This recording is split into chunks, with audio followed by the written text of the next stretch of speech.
Ati anafi jireenya koo kenna koo isan argadhe rakkina koo fi dhiphina koo kan irraa tobbaafadhe barruu geetuu naannaa baatee dabarsee kan na yaaddeessu olmaa kan kee kam dubbadhee kamni sun nan dandeessisu olmaan kee nan dandeessisu olmaan kee nan dandeessisu olmaan kee nan dandeessisu olmaan kee nan dandeessisu.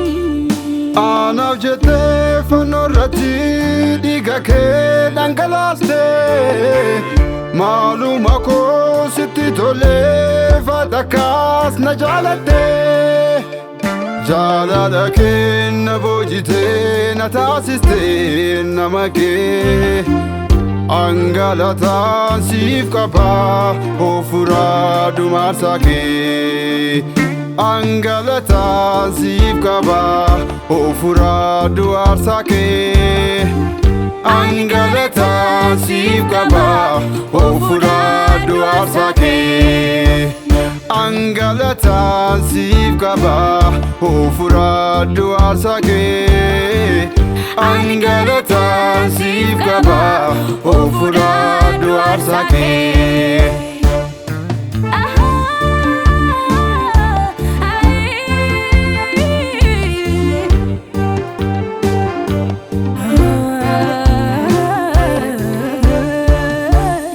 Miltokoti yeroo hundaa kanani abdadhu cimsee riqicha koo anaaf taatee isa gama na ceesisee sin faarfadhaa sin kabajaa maqaan kee haa eebbifamu.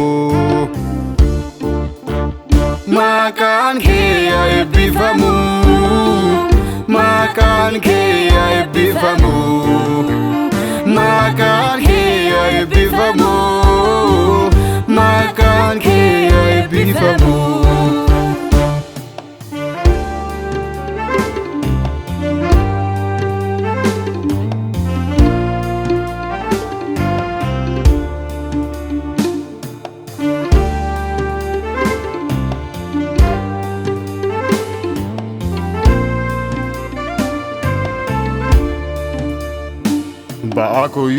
Ba'aakoyyuu situ baatee naaf jettee cunqurfamtee fayyina koo naaf raawwattee galanni kee narraa dhumu galanni kee narraa dhumu galanni kee narraa dhumu si faarfachuun koo narraa dhumu. Sifarfachuun koo narraa dhumu galanni kee narraa dhumu galanni kee narraa dhumu sifarfachuun koo narraa dhumu sifarfachuun koo narraa dhumu. Anaaf jettee fannoo irratti dhiiga kee dhangalaaste maaluma koo sitti tolee fadhakkaas na jaalatte jaalala kee na boojitee na taasiste nama kee.